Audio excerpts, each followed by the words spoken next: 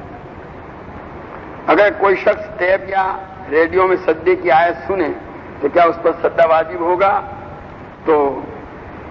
اگر tape record میں سنے تو نہیں. ریڈیو میں اگر وہ ڈائریکٹ یعنی جہاں ریڈیو اسٹیشن پر قاری خود پڑھ رہا ہے وہ شخص ثنا کو پوری کرے گا یا امام صاحب کی طرح سنے؟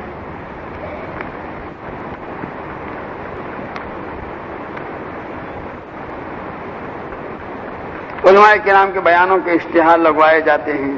اس میں انشاءاللہ لکھتے ہیں اور وہی اشتہار 2-4 روز بعد راستوں پر پڑے رہتے ہیں. اللہ کے نام کی بے ادبی ہوتی ہے، لوگوں کے پاؤں اس پر پڑتے ہیں، تو کیا انشاءاللہ لکھنا؟ یہ خالی انشاءاللہ ہی کیا، جو نام بھی ہیں، نام بھی تو نبیوں کے نام ہیں. بہت سے نام جو ہیں وہ قرآن کے اندر موجود ہیں، اور نبیوں کے نام نہ ہوں تو بھی یہ الفاظ حروف جو ہیں ان حروف کو بھی تو اس طرح جو ہے زمین پر ڈال دینا جو ہے اس کے ہوں جس سے اس کی بے حرمتی ہو جائز نہیں ہے. اس لیے خالی انشاءاللہ لکھنے کی وجہ سے نہیں، بلکہ کوئی بھی تحریر لکھان جس کو کہتے ہیں وہ اس طرح زمین کے اوپر پھینکنے کی اجازت نہیں ہے. حالات کے خالی کاغذ جس پر لکھا جائے لکھا ہوا نہیں ہے، خالی ہے، تو کیونکہ وہ بھی آلات علم میں سے، علم کے اسباب میں سے ہے، اس لیے اس کا اکرام کرنا ضروری ہے اور اس کو اس طرح پھینکنے کی اجازت نہیں دی گئی ہے. اس لیے اس کا خیال رکھا جائے. ہمارے اکابر تو اتنا، حضرت مجدد الفسانی رحمت اللہ علیہ کے حالات میں لکھا ہے کہ ایک مرتبہ بیت الخلاء تشریف لے جا رہے تھے. پہلے زمانے میں قلم جو کتے والا قلم ہوتا تھا اس سے لکھتے تھے، اور کبھی یہ ہوتا تھا کہ اس کا یہ جم جاتا تھا تو اس کو یہ کرنے کے لیے ناخن کے اوپر یوں دباتے تھے، جیسے وہ ہمارے پرانے نیب والے قلم ہوتے ہیں تو کبھی نیب چلنا بند ہو جاتی تھی تو نیب کے نوک کو اس کے اوپر ناخن کے اوپر دباتے ہیں تاکہ روشنائی چالو ہو جاوے. تو اس طرح کا نقطہ ناخن کے اوپر پڑا ہوا. بیت الخلاء میں جا رہے تھے، نظر پڑ گئی، اندر ایک پاؤں داخل کر چکے تھے تو کہا یہ تو باہر نکل آئے اور اس کو دھویا. اس کے بعد کہے کہ یہ تو علم کی چیز ہے. اس حالت میں اس کو کھلا لیے ہوئے وہاں بیت الخلاء میں جانا درست نہیں. جتنا ادب کرتے تھے تو اللہ تعالیٰ نے ایسا نوازا بھی تھا. ہمارا حال تو یہ کہ بیت الخلاء میں ساری دنیا کی خبریں لکھی جاتی ہیں، نام لکھے جاتے ہیں.